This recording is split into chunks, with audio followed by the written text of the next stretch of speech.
Welcome to Local Anesthetic Podcast, your regular injection of mind-numbing local news, and obviously not so much local news due to the death of local news journalism. So weird news from around the world.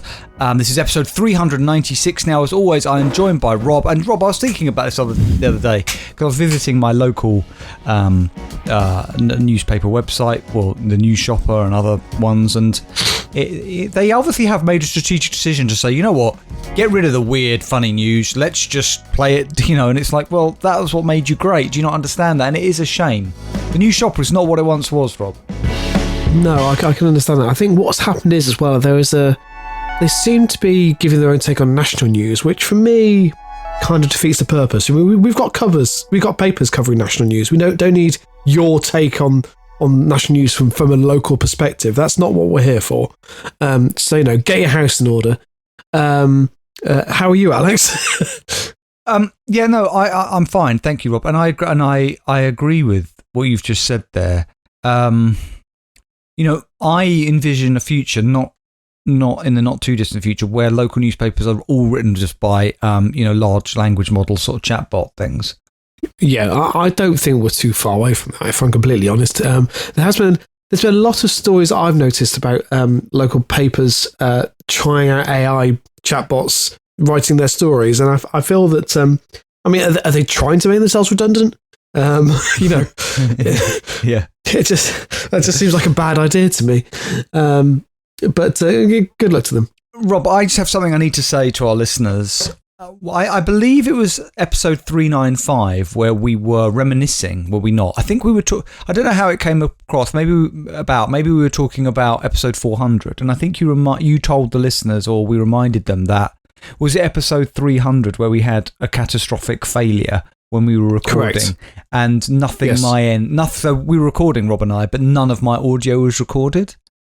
And I had to go back and painstakingly try and work out what my lines were, what my stories were, repeat them in a naturalistic way as if me and Rob were in the room doing it together. I had to re-record my dialogue like they sometimes do in films.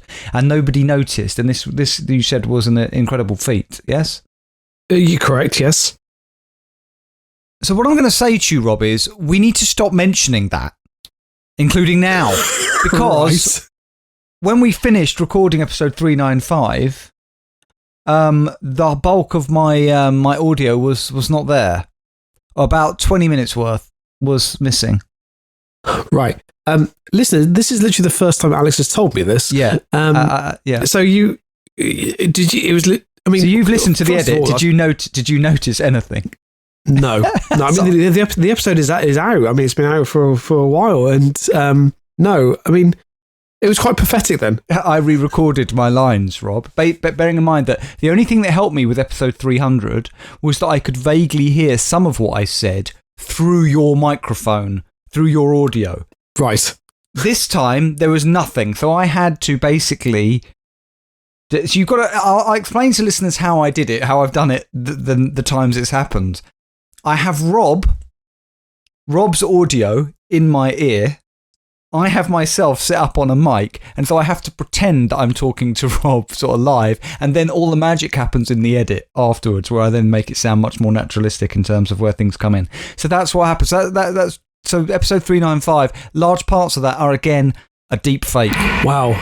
Well, again, once again, Alex, I applaud you. I hadn't picked up on that.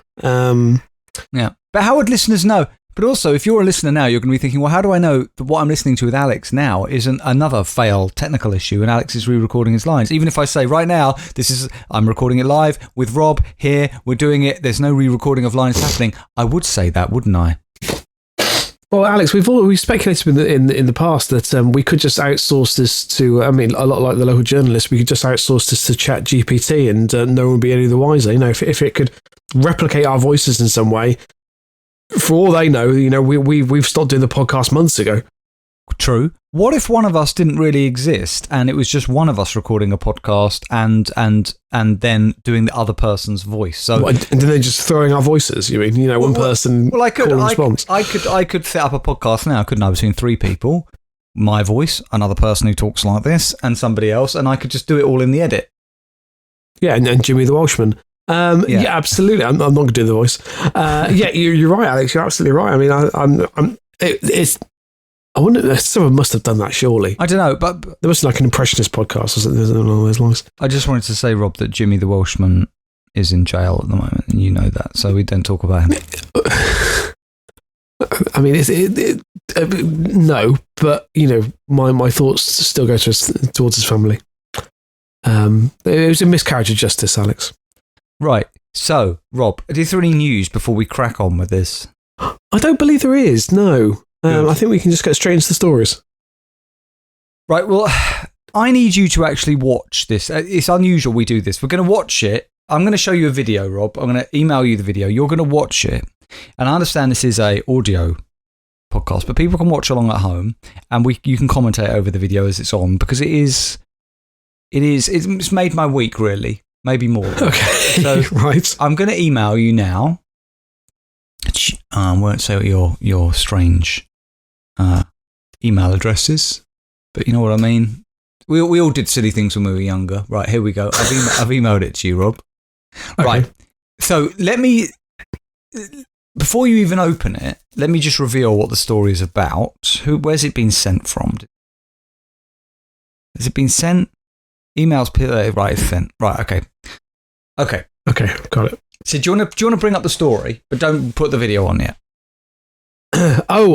Before I haven't. It's actually quite again prophetic. So I know that a listener sent this story, but I haven't watched the video and I haven't read the story yet. Okay. So. Do you know who that listener was, so we can thank them? Oh yes, I do. Bear me 1 second. It is why do I even need to look it up? It was Kyber. Yeah, this is brilliant in there, Kyber. So, WIS News 10, live local now, which could have been our strapline, Rob. Or I think it's live, presumably. Live, it's live, local now. It's a strong. I mean, I suppose it makes sense, but yeah. So, anyway. Video shows failed robbery attempt at nail salon as customers ignore would-be robber. Now, it's only a short story, so let me just read it out before you watch the video. Okay. A video has been released this week showing an attempt robbery at a nail salon that didn't go as planned. According to Atlanta News First, the incident occurred on Monday at the Nail First Salon, located 20 minutes outside of downtown Atlanta. So this is just a nail bar. The would-be robber can be seen entering the business with his hand inside a bag while wearing a blue hat, sunglasses, blue jeans. The man is identified, heard yelling, "Everybody get down! Give me all your money!" But the customers inside the business appear to largely ignore the man's demands, with only one person in the waiting area getting up to move outside. The man, appearing discouraged, leaves the building after taking a woman's phone. The attempted robbery took about 30 seconds, according to security footage. The video has already gained attention on social media. It is, right, so I read that and I loved it. I was going to read it anyway. But the video was so much better even, because if you've ever seen... This man has burst into this place, right? You imagine the amount of courage and everything else he had to say, I'm going to rob this place. And nobody gives a shit. And I just think this is the way we should deal with all things like this. So, Rob, on the last sentence of that story, there's video highlighted in blue. And if you click on that, so try that one, because that will take you to, is it Facebook, where the video is playing? Yep. And can you commentate for the listener? And can you listen to it with sound? Do you want to go back to the beginning and watch it together? Yeah, hang on 1 second. So do you want to, I've paused it at the beginning. Okay, I will mute it. Right. No, I want you to listen to it with sound. You've got to hear it. Yeah. Right. Ready? And 3, 2, 1, go. Right, so people just enjoy. Obviously, there's a waiting room. It's a nail bar. And people are just chatting casually, the phone's ringing. So the guy's walking in now with a hand in his bag. He's telling everyone, he's telling all the customers get down and they don't move. What I love is the shopkeeper It's obviously answered the call and hasn't hung up the phone. Everybody, give me everything. One customer opens the door. I mean, they are just completely oblivious to him. He just leaves.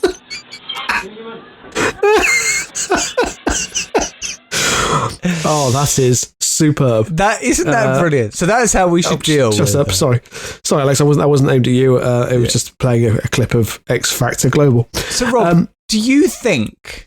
Rob, I mean, astonishing, Alex. The fact that they barely acknowledge his existence. Do you think, Rob, that this is the way, then, that we should deal with all sort of even major incidents? So you're on a plane, a guy stands up, he goes, "We're taking over this plane, everybody get down," and you just completely ignore them. Like, everyone, the pilot, everyone, you just ignore the would-be hijacker. I mean, do you know what I mean? You're right, Alex, because if you ignore them, what can they do? Because they have no power. They can start shooting people, Rob. Well, yeah, there is that, obviously, but if you still ignore them, I mean, if the person just sits there, completely stoically as they bleed out, yeah, I mean, it'll be fine. Yeah, you just like sit there. Oi, mate, sit down, will you? Yeah. Keep it down, mate. People are trying to sleep. Right, okay, look, that was brilliant. Let's move it on to Fox 9 KMSPs from a while ago, April the 30th, 2023. These are stories that I wanted to read out for some time. Park Rangers, 70-year-old man, fends off cougar attack with rock. Now, Rob, in the pantheon of sort of local anesthetic stories, we have, again, if we were to categorise them, which I would love one day for us to do, and, like, colour code them so you can see which thing, so... We know that we have had a lot of stories over the years about people fending off wild animals. That would be, one of the key territories we have covered, I believe. It is, absolutely. I feel that cougar is definitely up there. I mean, we know that seagull is probably near the top. We've had a lot of seagull stories, yeah. No, seagulls. We'd have more seagull stories than cougar stories, surely, Rob. Oh, God, yeah, of course, yeah. I'm just trying to think if there's anything that would supersede a seagull. Don't think there is. I was telling somebody the other day about... Do you remember that story we had? And I was laughing about it because they were asking about the podcast and things like that. And I was telling them about that story we had about those seagulls who were terrorising that couple who were living in that flat. Yes. Do you remember the seagulls would turn up same time every day and just like bang their heads against the window and like literally just bully and intimidate them for no reason, like for hours. Yep. Yeah. Anyway. Right. Alarming, very alarming. Spanish Fork, Utah. A 70-year-old man used a rock to fend off a mountain lion that attacked him while hiking, Utah park authorities said. So the Utah Division of Wildlife Resources said it was contacted by the Utah County Sheriff's Office Thursday night about the elderly man from Spanish Fork being injured by a cougar in Diamond Fork Canyon. The unidentified man told authorities he was hiking through some trees when the cougar jumped out and knocked him to the ground. I mean, God, that would scare you fucking witless. I mean, I'd think my life is over. But I don't know, part of me would... My initial response, I'm just imagining if that happened to me, my initial response would be, there would be part of me that thinks, Alex, remember the podcast. What was the advice? Wasn't it make yourself big? Wasn't it stand down the thing? What was it? But my instinct would be to still treat it like a cat. And it would be to put my hand under its belly and sort of give it a little stroke and go, here, kitty, kitty, kitty, Yeah. Didn't work with Nibbler, won't work with the cougar. No, it might do, but you might lose an arm. I think I would just soil myself. Just see how that goes. I would try. I think I would probably play dead. Yeah, I think that's... I don't know whether you play dead with a cat because it will just eat you. Maybe I'd pretend to be a dog. What, you're going to try and mount it?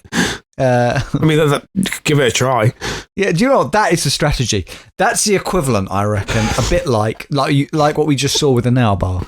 If a cougar tried to attack me, I'd shag it, and that would deter it, I reckon, from trying again. Alex. That's the way. You need to go in there as an alpha male. You need to prove. You need to prove your dominance in that situation. Make some cutting put downs. Maybe a few sort of backhanded compliments, and then then just mount it. Okay.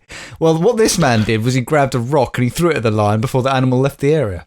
The man was able to get back to his vehicle and drive away. He ended up at a local hospital, received treatment for lacerations to arms, hands, and his left leg. And the Department of Wildlife, whatever they're called, Resources, went back to the scene and retrieved his cell phone.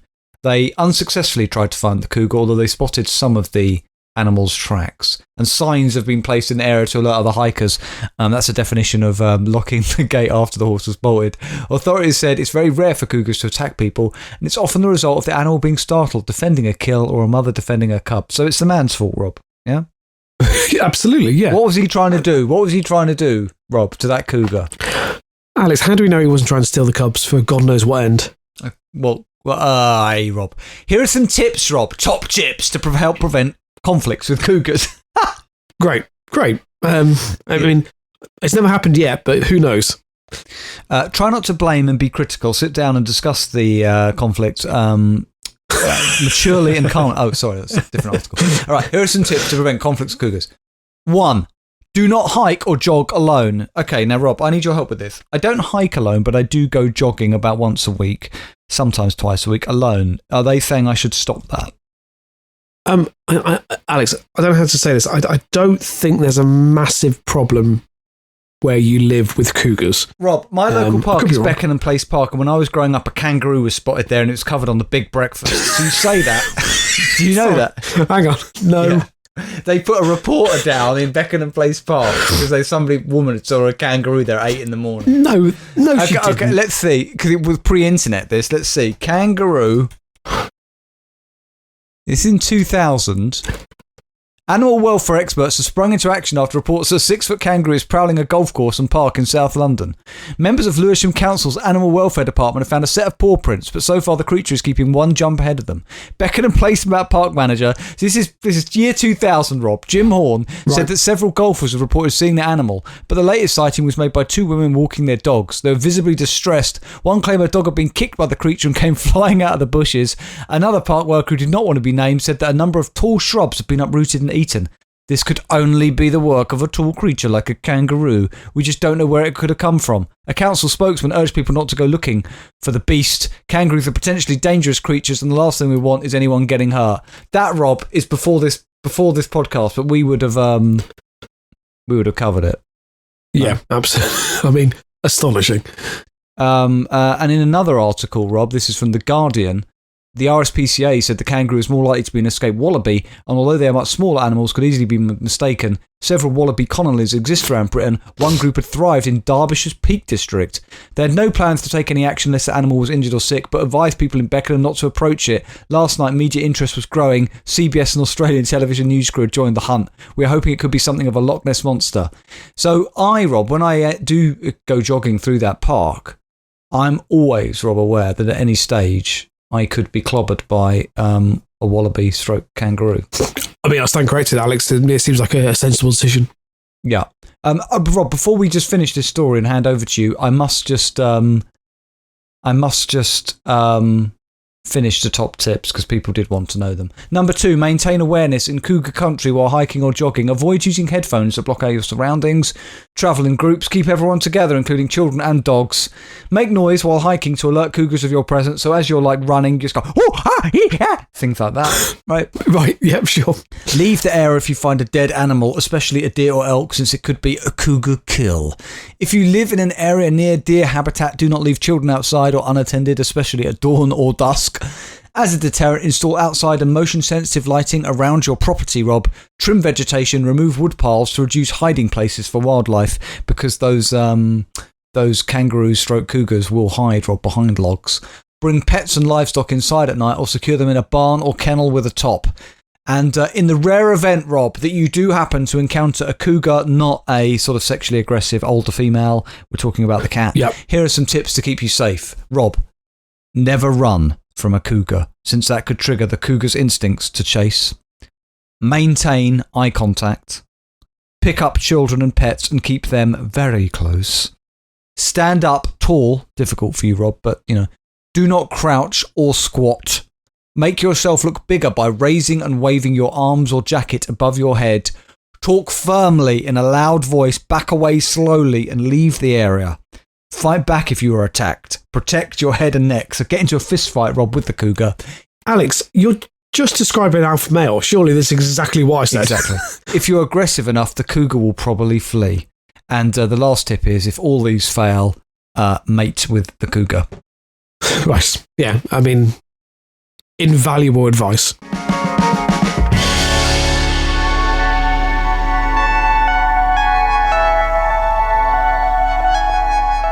Okay, Rob, you got some stories for us, my friend. Yes, the first one I've got is from Sky News from the 21st of June by James Robinson. It's quite a sad tale, as this individual clearly isn't well, but I decided to feature it anyway. So the headline is, man jailed for performing sex act whilst kneeling over a captured seagull. Okay, this is a first, Rob. We've often speculated. It's very rare we get it, caught red-handed. Sorry, was he performing a sex act on the seagull, or are we saying that he's wanking himself off over a dead seagull? No, I think he was above it at the time. What the hell? Okay. So, a man who admitted performing a sex act while kneeling over a baby seagull he had captured has been jailed for 24 weeks.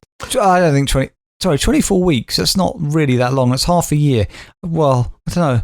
But is it more disturbing that it's a baby seagull than it's a... Well, it's a baby seagull that he captured. We don't know to what end. Is he just trying to be an alpha male, Rob? Apparently so. Maybe the seagull tried to attack him, Alex. We don't know. It seems unlikely if it's a baby, but... maybe it stole a chip. Maybe. So David Lee, 40, held the bird between his legs whilst he carried out the act on himself. He was also watching pornography at the time. Sorry, where is this happening? Is he just in the street with a baby seagull? This is in Sunderland, Alex. Oh. Don't be disparaging about the people of Sunderland, please. I'm not going to be, but there is that old story about that they did something with a monkey, isn't there? I think that was Hartlepool, I believe. They elected a monkey as mayor. It's an urban legend. It's not true. I don't think it is. I actually think it's true. Rob, you're offending a lot of people right now. No, Hartlepool monkey mayor. Apparently, I can't spell Hartlepool. Hang on a sec. Hartlepool. There we go. No, they hung a monkey. That was it. Sorry, they hung a monkey. Yeah. They didn't. I'm sure there was a town that elected a monkey as mayor. We covered that. Didn't we cover that weird story? I'm sure we covered that. Years ago, where we had that story about that gorilla where he was like a pillar of the community. Yeah, I'm getting the two confused, but... No, but why did they hung the monkey? Because they said it was responsible for a spate of crimes or something, didn't they? Oh, apparently they hung it because at the time, satirical cartoons picture the French as monkey-like creatures with tails and claws. So I think... I mean, this is back in the 19th century during the Napoleonic Wars. So I think they I don't know how did they come across a monkey in the first place? A French ship was spotted floundering and sinking off the Hartlepool coast. Suspicions of enemy ships and nervous of possible invasion, the good folk of Hartlepool rushed down to the beach, where amongst the wreckage of the ship they found the only survivor, the ship's monkey, which was apparently dressed in a miniature military-style uniform. That's it, and they hung it. Oh, they hung it, yeah. Well, how did we get onto this, Rob? So we were talking about a man... I can't remember. Because this man's in Hartlepool, so Sunderland. Oh, no. This man's in Sunderland. You alleged that they had a connection to monkeys. Is he out on the street with a seagull between his legs, looking at porn on his phone, jacking off, sorry, listeners, over this dead baby seagull? Or is he doing this in his own home? No, apparently the incident took place in a back street in Sunderland in August last year and was caught on CCTV. Rob, this is one of the best stories I've ever covered. No, I mean, sorry. What porn is he watching? Is it seagull porn, or is it, if such a thing exists, or is he watching regular porn? I think it's just regular porn. So when Lee was arrested at a nearby takeaway, he claimed he was trying to help the seagull because he believed it had been hurt. Not entirely sure what he was doing to try and help it with it. his cock. Possibly. Was he shagging the seagull? He was watching like a flesh teabagging the seagull. No. Was he? Did he have the baby seagull on him like a fleshlight, Rob? No. There's no indication of that. At least not in the Sky News article. He denies that he was watching pornography at the time and claimed he was searching for a vet's phone number instead. Sorry, Rob. Rob has this tendency every once in a while to cover like an all-time classic story, but there's no build-up, there's no warning. Sorry. You must have been aware when you read this, Rob. This is already entering surely our top 20. This is a man in a back alley of Sunderland with a dead baby seagull that he's killed, apparently, between his legs. No, Alex, you said he captured it. It's captured. It's not dead. The seagull was alive. No, it's not dead. It's alive. He captures a baby seagull. He squishes it between his legs to keep it still. He beats off over it while watching porn on a phone. Yes. And when he's asked what happened, he said, I was trying to search for a vet's phone number, and what I was doing with my penis was intended to revive the dead baby seagull, presumably on the vet's advice. Yeah, I think what happened is, Alex, he was searching on his phone, and whilst attempting to type into Google, vets in my local area, he accidentally typed in Pornhub, it's an easy mistake to make. We've all done it. He was trying to write seagull, but autocorrect on Google came up with seaman, and it just all went from there. Exactly. Unfortunately, police did check later, and it was revealed he was looking at adult websites. Now, Alex, I said this is quite a sad individual. He did plead guilty to the unnecessary suffering of the bird. He did have to undergo a psychiatric assessment, and apparently he has unstable personality disorders. And also this, I don't know why, but I like this sentence. He was also a pathological liar whose lies serve no purpose. I don't know what it is about the sentence. So it's just like me, just randomly, like it's like me turning up to latest podcast and saying, "Oh yeah, sorry mate, I had a delivery," and there was no delivery. I'm just like, it's just lies for no reason. Yeah, but basically they aren't there to deceive. They are just completely spurious. He would turn up and go, "I'm the mayor of France," and people go, "Oh, okay, nice to meet you." That kind of thing, and hang him, hang him. Yeah, especially in Hartlepool. What a fantastic story! This has made my week. This has. Unfortunately, he is a big drinker and does experience blackouts. Although he does say that he accepts that he did do the act, but he doesn't have a good recollection of it. Sorry, Rob. Can we just be culturally sensitive, Rob? Yes. Yeah? It's not appropriate to describe people from Sunderland as heavy drinkers and all like that. There's a cultural element to this. Yeah? True. What's a heavy drinker to you is it's just... just a glass of wine of an evening. Yeah, absolutely, Alex, yeah. No, you're right. I'm sorry for that slight.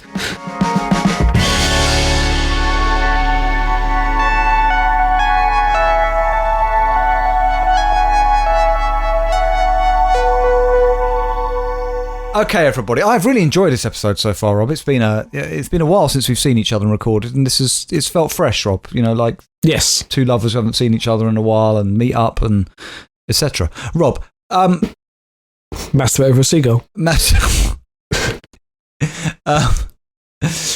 Listener story of the week. What do you got and who's it from? Now, is it Kyber's Corner? It is Kyber's Corner, unfortunately. Which the way I said it makes it sound a bit sinister, doesn't it? Like, in one day in the future, Kyber's Corner will be something that's investigated, and I hope it's not. Yeah, no, absolutely. Now, Kyber, again, I don't know where you are sourcing these stories from, but I've never even heard of this paper. But apparently, Kyber's been on the Catholic News Agency, which I didn't realise was the thing. He could be a committed Catholic, Rob. He could be a committed Catholic. Yeah, I that is true, Alex. Catholic Kyber. Catholic Kyber, or Kyber the Catholic, as he's known. Yeah, I think from this point onwards, that's how he is going to be known. I think I'm going to refer to him as Kyber the Catholic. So this is from the 16th of June by Kevin J. Jones. The headline is: California restaurant had fake priest hear workers' confessions. Labor Department says.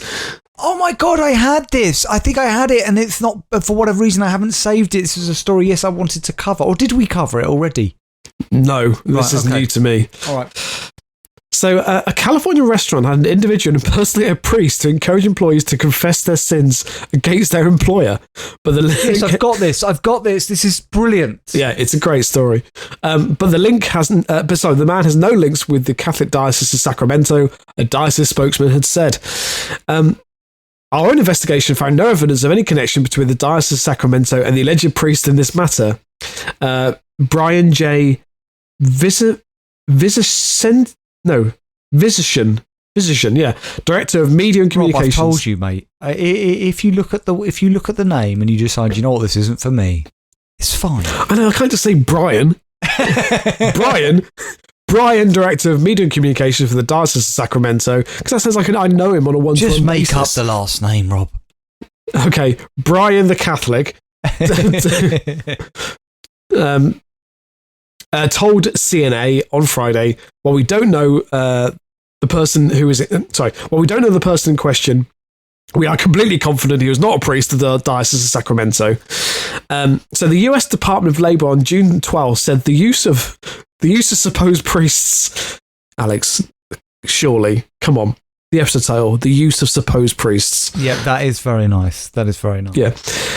So the use of supposed priests was among the most shameless of corrupt actions employers had used against their employees. The situation concerns the company G. Garibaldi Inc., which operates two restaurants in Sacramento and one in Roseville. The company and its owners and operators have agreed to a federal settlement against allegations of various labor law violations. Now, of course, we need to hear some of the things that were said during the confessions. So hang on a minute. Let me get this straight.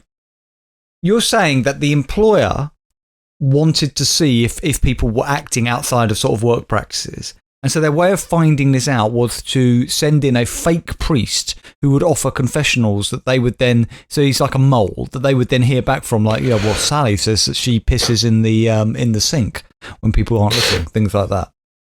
It's not even that. I think they were trying to find employees who are bad-mouthing the company.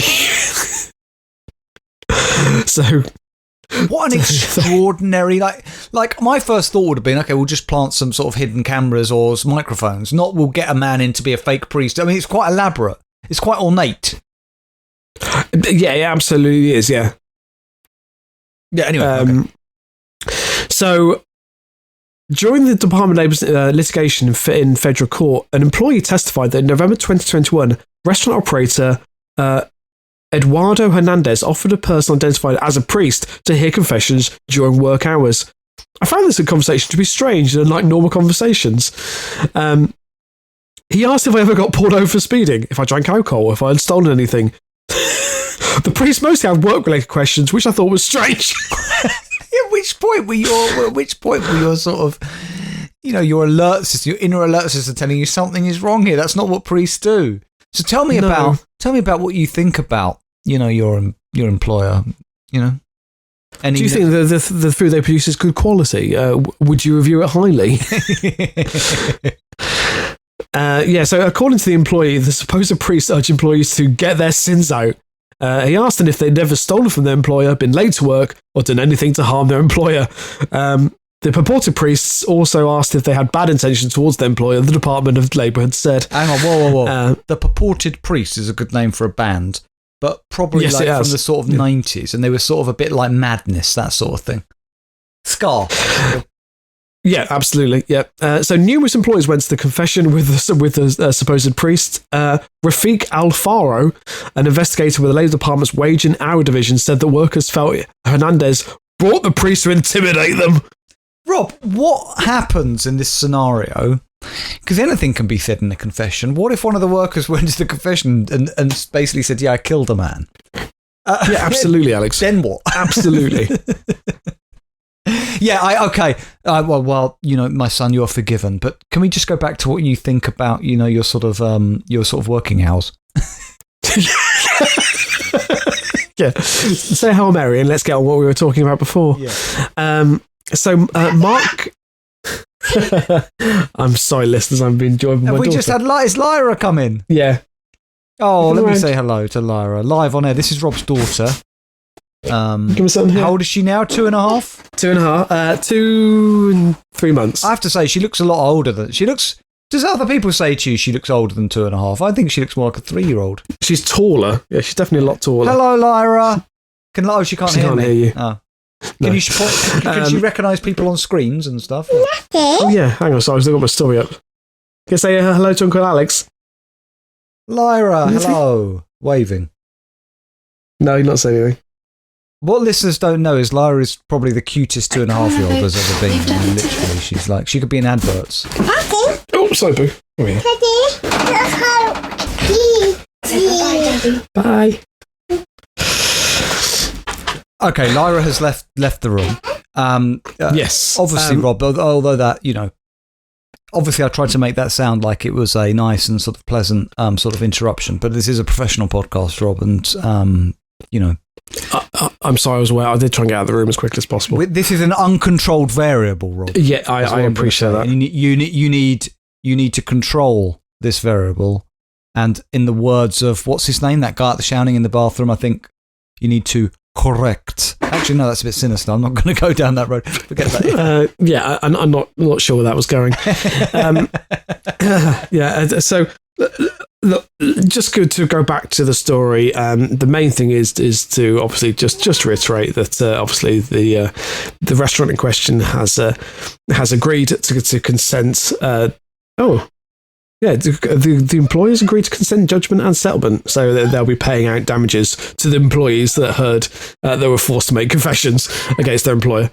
I think some of this, I'm not blaming the employers, but I don't know, if I was at work, right, and somebody said, listen, we've got this priest coming in, they're going to be in that room over there all day, and just go in, just confess. I'd be thinking something's up here. This isn't normal. Yeah. Sometimes I think you would have. The fact that he was asking that many questions about the employee, you would have thought at some stage someone might have questioned what's going on. I mean, they must have done for the Department of Labour to investigate.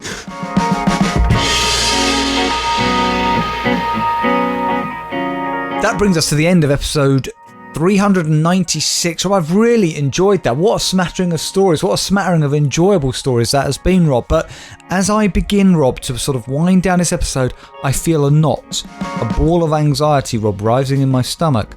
Aware, Rob, that in only a few episodes' time, it's going to be episode 400. And we sort of had some talk, didn't we, of was it something to do with a bet? What did we say we were going to do? It was a very cheap idea, as I remember. Alex, I've taken care of it. I've spoken to Pete, who's very kindly said he's going to pick us out a selection of backstories that we can cover on the podcast. Oh. We can revisit. That's amazing. Thank you. Yeah, please do. Okay, brilliant. Yeah. That's the pit of anxiety is slowly reducing. Okay, everybody, we're going to be back. Next episode 397, Rob. It's overwhelming. It is, Alex, you're right. Yeah, it is. We can be found on our website, LAPodcast.net. Listen, listeners, please, now we don't do the Patreon, we do need your support to keep this podcast afloat, to keep it running. Also, just please, even if you... So there's a PayPal button in the top right-hand corner of that website, I think it is. Just donate. It can be a rolling donation, it can be a one-time donation, it can be as little or as much as you want. It would really help us. We'd appreciate it. But if you can't afford to do that, please just spread the word about this podcast. Tell your friends, tell your family. God bless. And keep it local.